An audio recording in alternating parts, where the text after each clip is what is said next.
I know you're probably sick of me talking about anime, but I want to do something a little bit different this time around, and that's do a halfway point review of an anime that's going to be ongoing and probably going to wrap up at the end of this year, and that's Gachiakuta.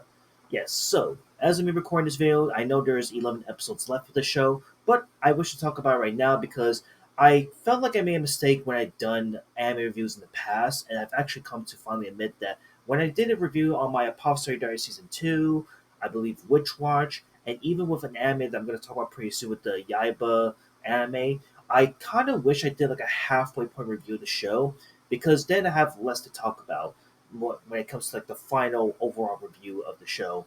So with this, hopefully this goes into a much better direction. But yeah, bear with me as I'm going to talk about Gachakuda and give you my thoughts and feelings of the show. So once again, Gachakuda is still ongoing. Again, to kind of reiterate, there's only 13 episodes left of the show, so it's going to be a while until I can even give a full form review of the show. But it's an anime to come out of the summer 2025 season by Bones Films, which is basically upon the same studio under Bones Studios. And Gachakuta, I'm gonna be honest with you, going into the show, given how that this was super high up in like the most highly anticipated anime of this season of the summer season, I went into the show with not a lot of high regards because after all, I feel like the vibes, the aesthetics, and like where the show is heading towards was kind of giving me like a little bit like a Soul Eater esque type of an anime feel. If you remember how big Soul Eater was back in the day, but simultaneously, like the animation art style of the show is reminding me a little bit of like Kill a Kill to a degree. And because of that, Gachakuda was definitely on my radar because like the art style and the animation was really good. The voice acting at the very beginning of the show with Rudo's backstory is probably without a doubt really like holy shit, it's super iconic. It really sticks out like a sore thumb. And I gotta say, after watching up to 11 episodes as of me recording this video, it's pretty good. I think that this is like a relatively standout and really fun brand new show to come out of this year. And with the colorful cast of characters that you come across when you get to know Rudo's backstory and how he ended up the way he is, it's super endearing. It's really amazing.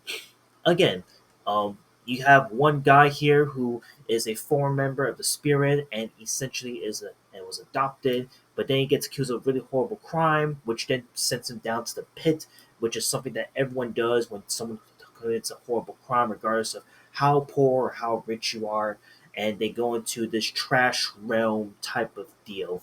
And that's basically what Rudo story is all about. It's really cool, and like that first episode, like I said, it really gets you hooked immediately because of how ridiculous and how like bare bones the animation can be, and overall just gives you like how much anger this kid freaking can portray in this show. And throughout this whole show, we get to meet our colorful cast of characters, from Engine being our first main character here, and has some really cool skills, unique abilities, and basically they take what they have and what they possess and they care for, and they have powers to fight off these trash beasts and other people in the bottom realm of the trash heap. And it's really cool. It's really amazing. Again, there are a lot of characters I would like to highlight right now because I don't want to dive too deep into the show. But again, Gris was definitely a pretty iconic character that really plays a role between Gris and a pretty pivotal moment that Rudo had to take upon himself to save Gris before it was too late.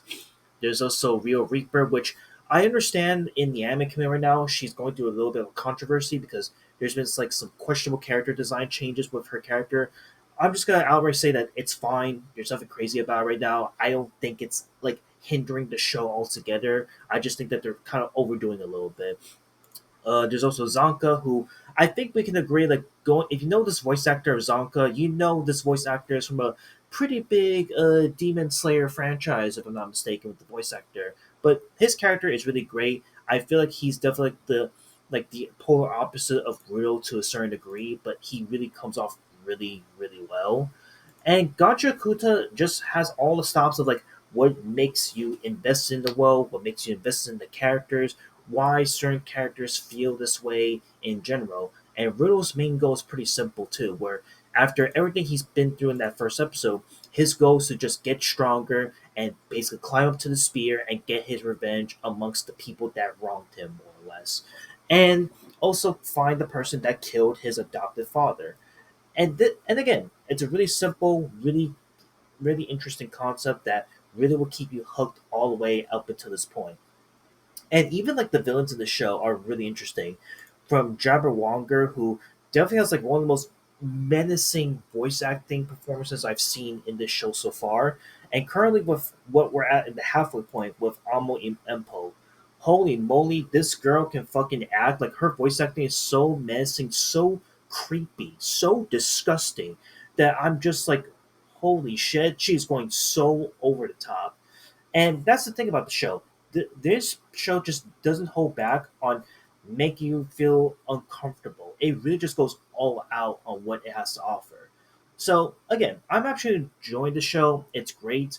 Obviously, I'm holding my reservations in the show as we're starting to have some picks and pieces of certain plot points starting to come together, of course. But it is really good. It is setting the stage up for what could be an explosive second half of this show. And overall, I think Gachiakuta is currently a must watch. It's definitely a lot more interesting. It definitely keeps the premise more engaging, unlike other shows that kind of go in this 24 episode plus long length. But overall, this is like a must watch show to check out if you have the time to catch up. Because, like I said, there's 24 episodes of this show. I think you're gonna have enough time to catch up on this show nonetheless. So yeah, Gachiakuta definitely a must watch currently, and I'll see you all when Gachiakuta officially wraps up, of course. And that's it. I'll see you on the next one. Later.